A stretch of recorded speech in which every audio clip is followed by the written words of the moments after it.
Sziasztok! Köszöntök mindenkit a Fierrelben vándortúrán. Ma a Köveskál-Káptalan-tóti közti szakaszt fogjuk bejárni és persze bemutatni, de mindenek előtt jöjjön egy fontos dolog, a hátizsák beállítása.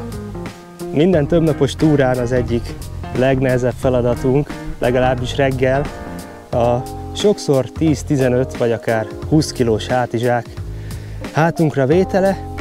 Mindenki ismeri az érzést, mikor a hátizsák kidörzsöli a vállát vagy a derekát, viszont ezeket a kellemetlenségeket a minimálisra lehet csökkenteni, hogyha megtanuljuk a hátizsákunkat megfelelően beállítani. Első és legfontosabb a háthossz beállítása.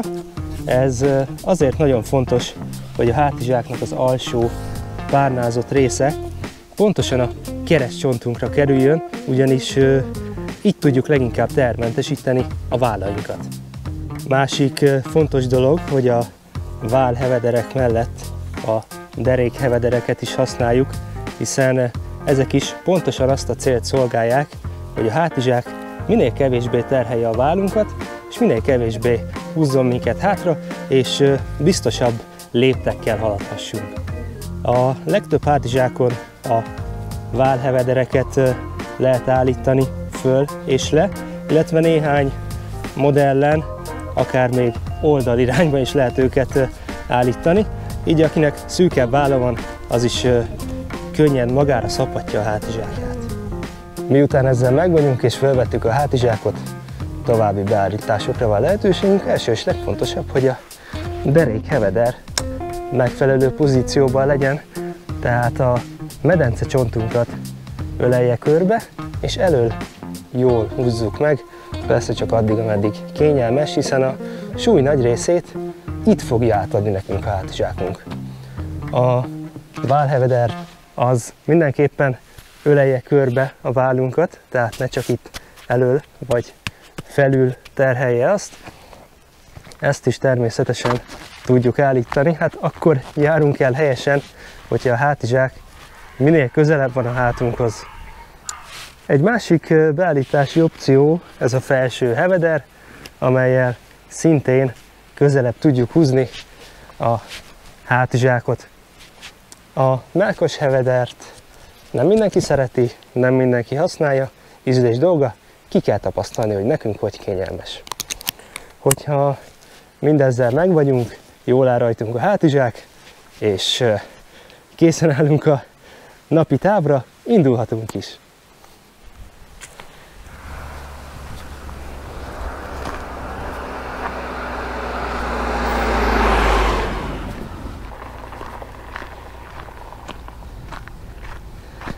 Köveskált egy jelöletlen úton egy telepített mennyvesen át hagyjuk el.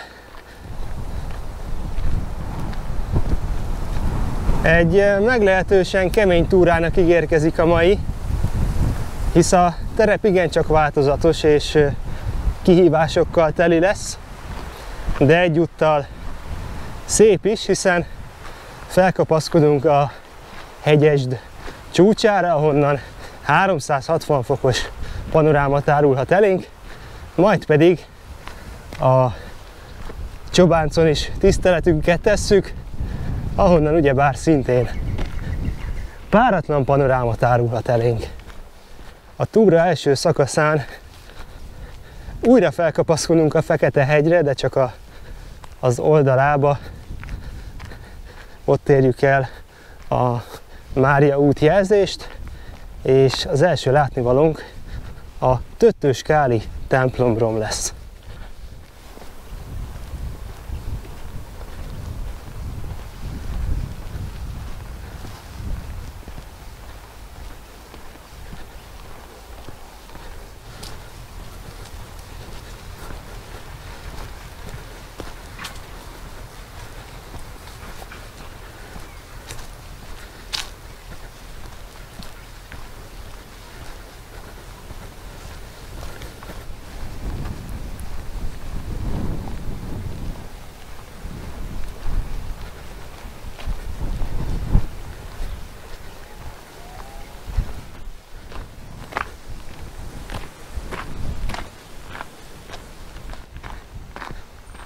bő 3 km megtétele után meg is érkeztünk a Töttöskáli templomromhoz, amelyet a 13. század végén említenek először, tehát tulajdonképpen egy Árpád-kori romról van szó.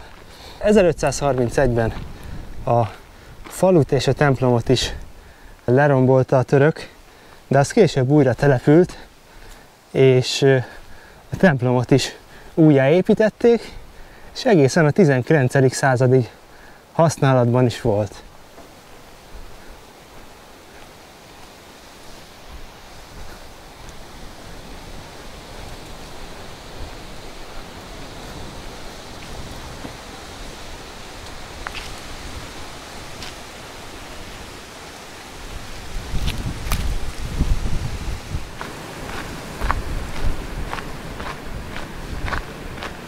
A templomrom után újra rácsatlakozunk a kék sávjelzésre, és ezen közelítjük meg a következő településünket, Szentbékkálát.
Szentbékkál a legnagyobb nevezetessége a kőtenger, és a mi utunk is arra vezetne, tenne egy kitérőt, viszont a tegnapi nap folyamán a Balaton Felvidéki Nemzeti Park igazgatósága lezárta a kőtengert lódarázs veszély miatt. Úgyhogy mi most itt szépen kikerüljük. Maga a kőtenger egyébként a Káli-medence egyik leglátványosabb természeti nevezetessége. A központi részén egy kisebb ház nagyságú gigászi ingókő magasodik, az úgynevezett Kelemenkő. Legfelső közel 10 tonnás kőpadja csak 3 ponton támaszkodik alá, így akár egy ember is meg tudja billenteni. Persze csak néhány centiméternyire mozdul el, de azért csak óvatosan, ha ott járunk. A Káli-medence kőtengerei mind hasonló módon keletkeztek. Az egykor itt hullámzó Pannon-tenger partjain nagy tisztaságú homok, illetve apró kavics rakódott le, amit a tengerfenékről feltörő hévforrások kóvaoldattal itattak át, így létrehozva az úgynevezett konglomerátumot, illetve homokkövet. Pannon-tenger visszahúzódásával aztán felszínre került az egykori tengerfenék, és később a szél, illetve az időjárás felszínformáló munkájának köszönhetően a puhább kőzetek lepusztultak, így kerültek felszínre ezek a látványos sziklaalakzatok, amiket ma kőtengereknek nevezünk.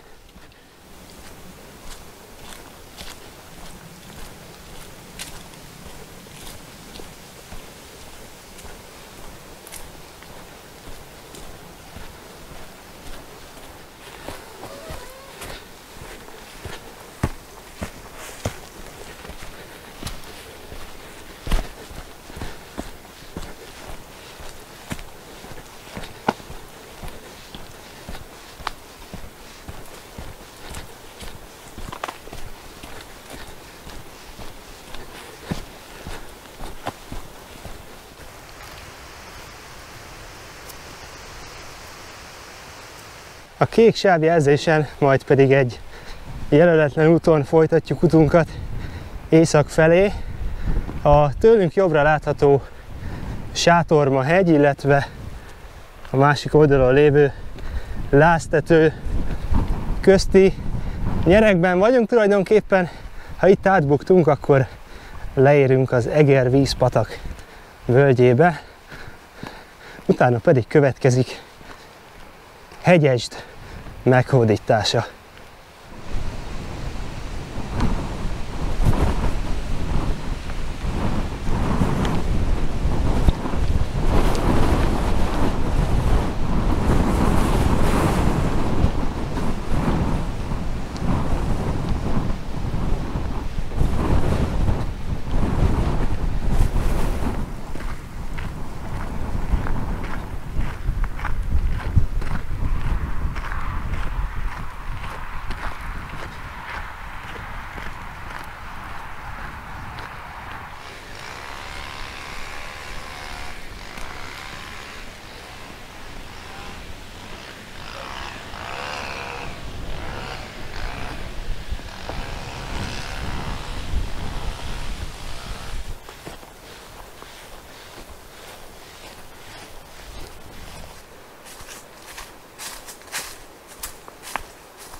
A Hegyesdi várhegyet, illetve magát a várat a sárga rom jelzésen közelítjük meg.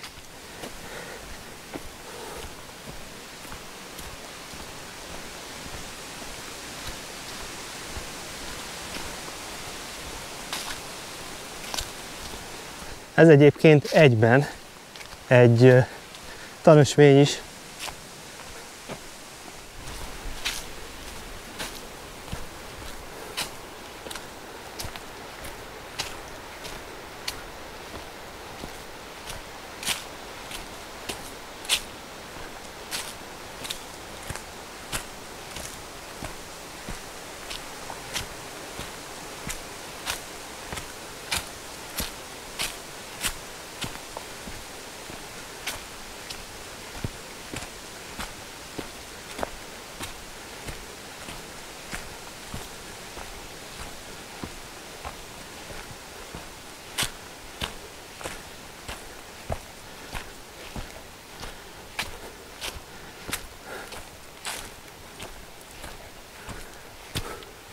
Hogy Csolnoki Jenőt idézzem, kicsiny kis vulkánocskák ezek a Vezúvióhoz, meg az Etnához képest.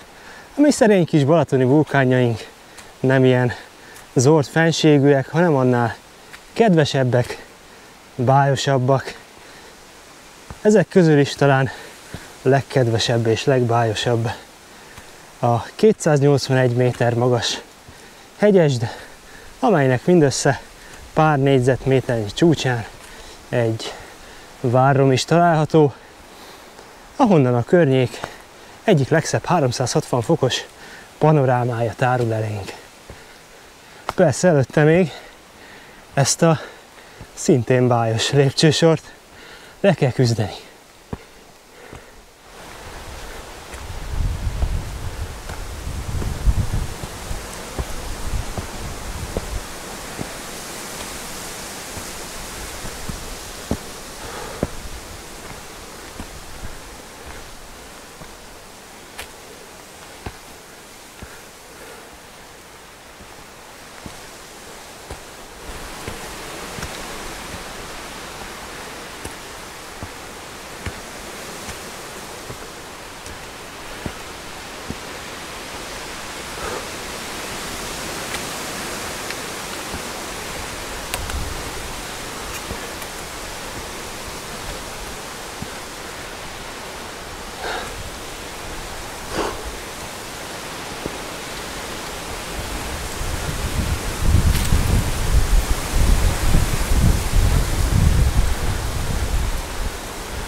A hegy csúcsán található vár, ahol egyébként nem fúj mindig ennyire a szél, feltehetően a tatárjárás idején épült. A méreténél fogva jelentéktelen váracska. 1561-ben került fel a térképre, amikor is a török váratlanul rajta ütött és elfoglalta.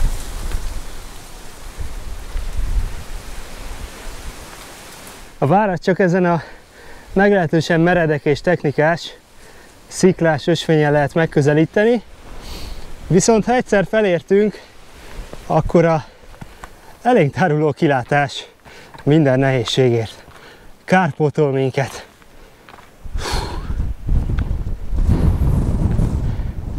Képernyő közepén a következő célpontunk, vagyis a Csobánc, aztán utána már csak annyi a feladatunk, hogy a túloldalán leereszkedjünk Káptalantótiba.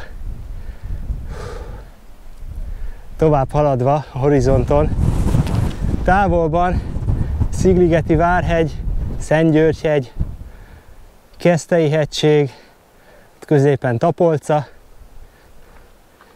és tőlünk észak-nyugatra egy meglehetősen érdekes tanúhegy, a Haláp, amelynek a tetejét lebányázták, de egyébként annak idején a Szentgyörgy-hegyhez hasonlatos volt a formája. Észak felé fordulva pedig a környék legmagasabb hegye, az 511 méter magas Agártető látható. Sőt, észak-kelet felé fordulva még a Kaphegy is remekül látszódik. A várat megszálló törökök vezére, Pajazit Vajda elrendelte a vár megerősítését, ekkor épült fel a várhegy körül, tehát ott lent körbe egy úgynevezett huszárvár, ez egy cölöpökből álló fal volt tulajdonképpen, de nem sokkal később, 1562-ben egy 2000 fős magyar sereg visszafoglalta a várat. Igaz, mire sikerült, annyira leromlott az állapota, hogy onnantól kezdve már nem használták azt semmire, és romlásnak indult.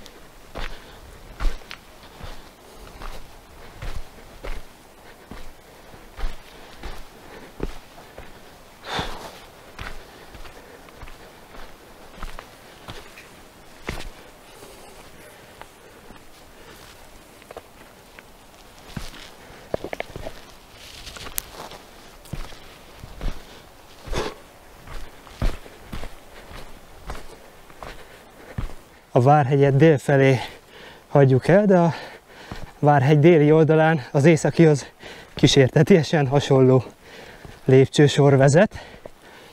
Minden esetre lefelé nagyban megkönnyíti a haladást.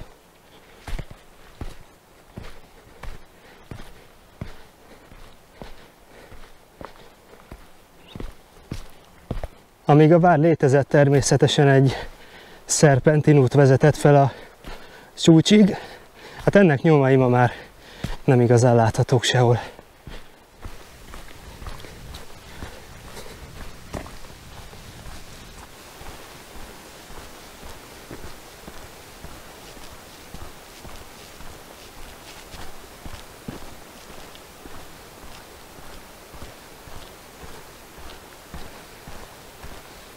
Mire leérünk a Várhegy tövébe, már megtettük a napi távolság több mint felét, vagyis körülbelül 14 kilométert. Úgyhogy ez a pihenő itt a Várhegy tövében kiváló alkalom, hogy egy kicsit kinyújtóztassuk tagjainkat, és megpihenjünk, felfrissüljünk.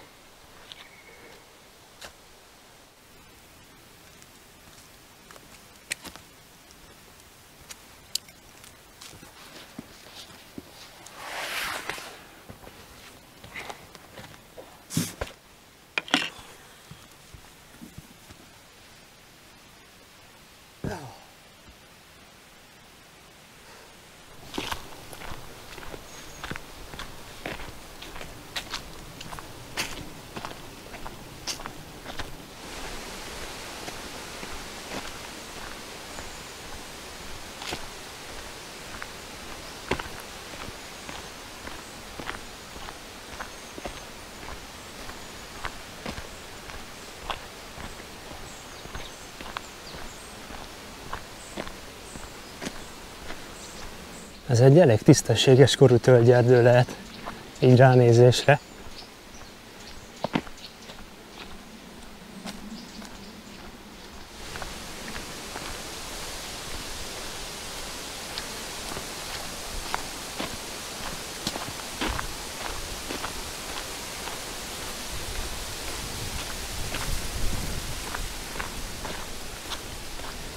A sárga sávjelzésen haladunk Tapolca irányában, aztán majd egy jelöletlen úton dél felé, Diszel, illetve Csobánc felé fordulunk. Szemben velünk tehát a Csobánc, tőle balra pedig a Láztető található.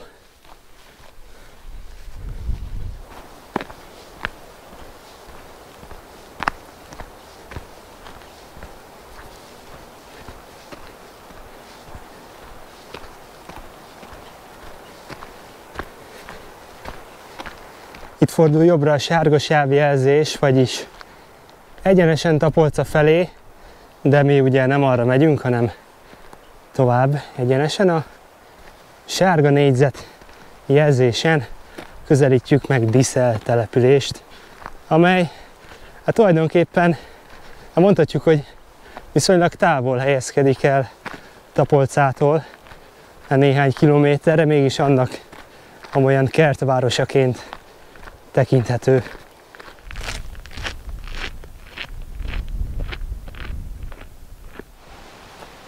Hangulatos kis falu.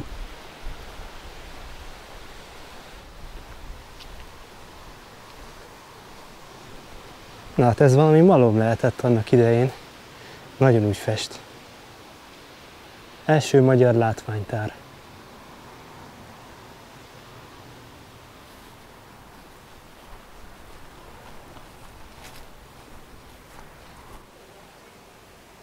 Ezt a kávézót ajánlom nektek, ha megpihennétek, amire talán szükség is van, hiszen következő célpontunk a Csobánc.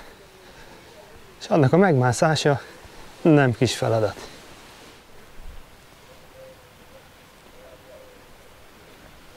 Innen még 250 méternyi szintkülönbséget kell leküzdenünk, ami annyira vészesen nem tűnik soknak, viszont ennyi kilométer után és ekkora hátizsákkal könnyen meglepett minket a hegy, úgyhogy már csak ezért is ajánlott fújni egyet itt Bisszelben.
Hamarosan fent is vagyunk a 378 méter magas Csobáncon.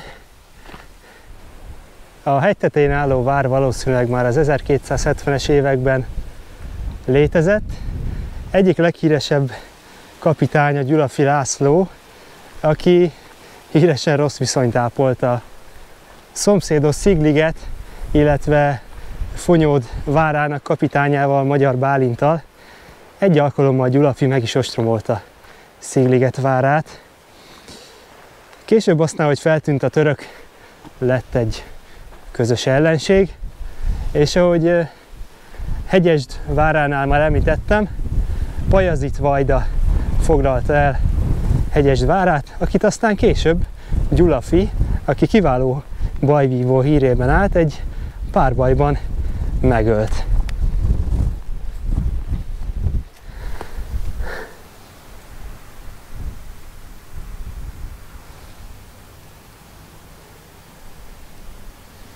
A Csobánc nem véletlenül szerepel a balatoni panorámák ranglistáján, annak is talán az első helyén. Elég csak körbenézni. Jobbra egészen hátul Keszthelyi hegység látható, előtte most a képernyő közepén Szentgyörgy-hegy, ott hátul megcsillan a Keszthelyi öböl, ugye a Balaton vize, most a képernyő közepén Szigliget vára, és tovább fordulva hátul a Badacsony, azt talán mindenki megismeri, előtte a Gulács, ott a túloldalon a Fonyódi hegyek, majd pedig egy másik jellegzetes tanúhegy, a Tóti hegy, aminek a csúcsán holnapi nap folyamán még megfordulunk, de szó szerint megfordulunk, ugyanis onnan is 360 fokos panoráma tárul elénk. Balaton túlpartján, Somogyi dombvidék, és most ugyan nem látszik attól a két hegytől, de ott van Salföld, azt is érinteni fogjuk a holnapi nap folyamán, mielőtt visszaérkeznénk, illetve megérkeznénk a Balaton partra, Pálkövére.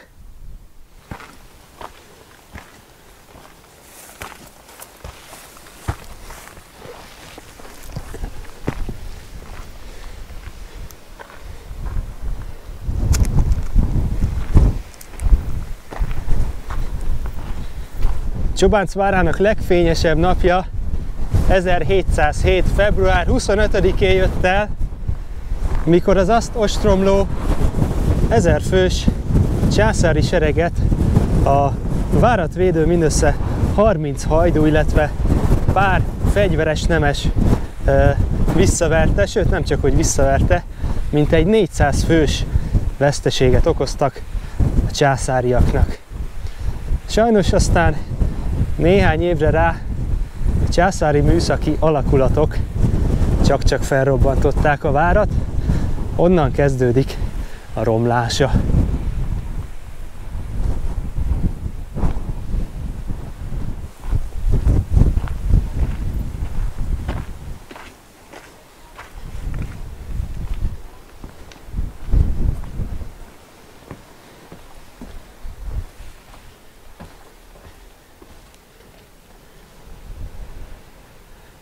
Várból persze nem sok minden maradt, és természetesen szabadon látogatható.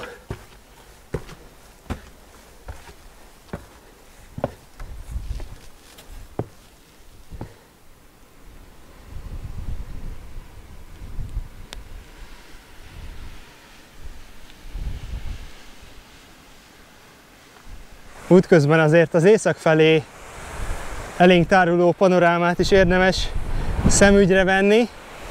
Rögtön a képernyő közepén a ma már emlegetett 511 méter magas agártető, tőle kicsit jobbra vissza lefelé, ott van a hegyesd, ami innen nem tűnik valami nagynak, de hát azért emlékszünk rá, a meghódítása nem volt olyan egyszerű.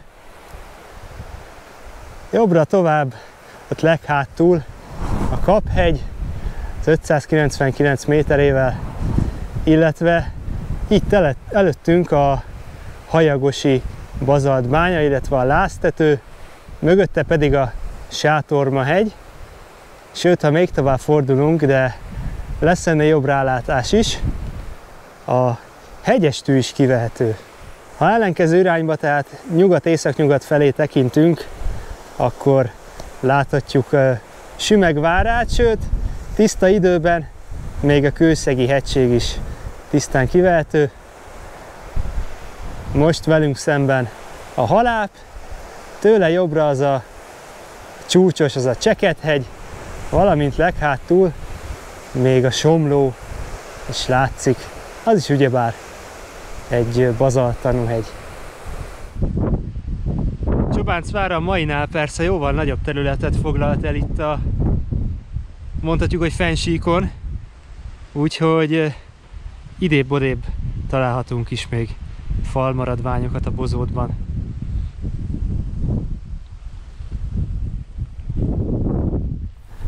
Kelet felé is érdemes persze kitekinteni. A képernyő közepén az első hegy, az a Köveshegy, tőle kissé jobbra a Kopaszhegy látható, egészen hátul Tihanyi félsziget, tőle balra a Hegyestű, sőt a Tihanyi félsziget csúcsa fölött, vagy mögött, vagy mellett eltekintünk, egészen Siófokig ellátni. Egyébként képernyőn egész biztos, hogy nem kivehető, de ott van. Ha jobbra fordulunk, Az előbb elfelejtettem mondani, Tóti-hegy mögött a Csönge-hegy és az Őrsi-hegy, utolsó nap folyamán azokat is fogjuk érinteni.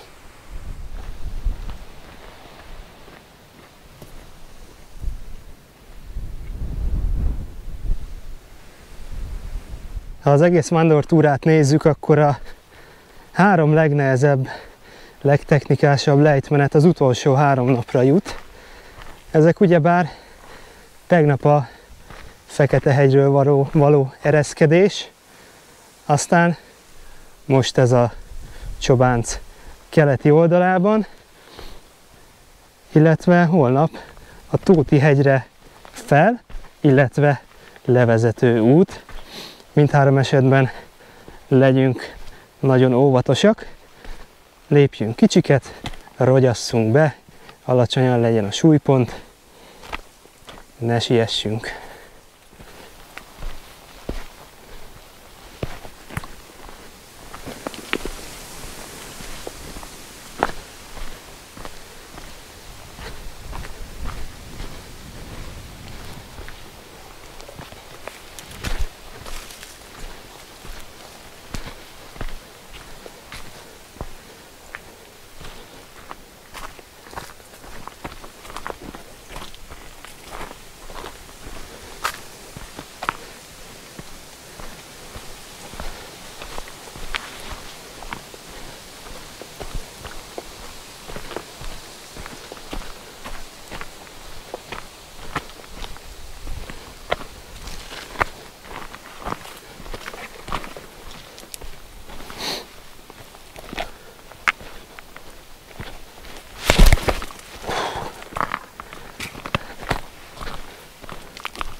Hoppá!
Előttünk a káptalan tóti templomtorony, szóval hamarosan végére érünk a mai szakasznak. A tegnapi naphoz hasonlóan a mai szakasz végére is jutott egy kis aszfaltos rész, úgyhogy ugyanazt tudom mondani, mint tegnap, hogy óvatosan és körültekintően közlekedjünk.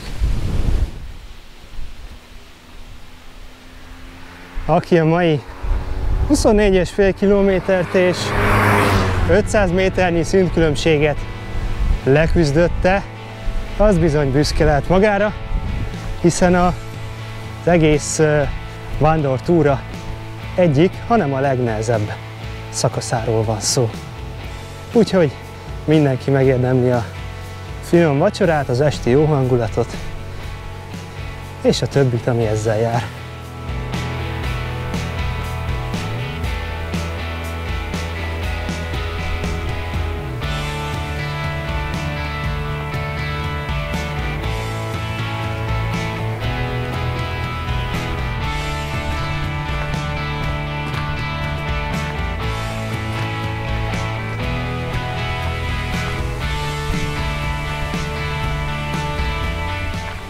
Ez már sokaknak ismerős lehet.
Voilà!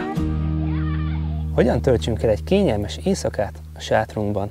Az első és legfontosabb a megfelelő légáramlás biztosítása, tehát a sátrunkon lévő összes szellőzőnyílást nyissuk ki.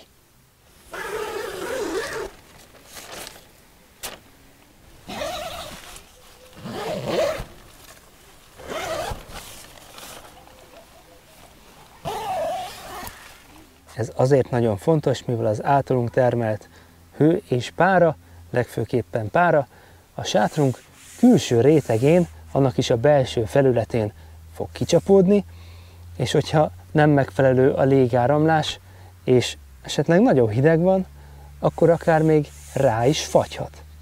Fontos tudni, hogy a belső sátrak, tehát a sátrunk belső része általában egy légáteresztő és páraáteresztő anyagból készül, tehát az nem vízálló, viszont a külső réteg vízálló, így arra is figyelni kell, hogy a két réteg ne érjen össze, mivel így akár még olyan helyzetbe is kerülhetünk, hogy az általunk termelt pára vissza rácsöpög a fejünkre.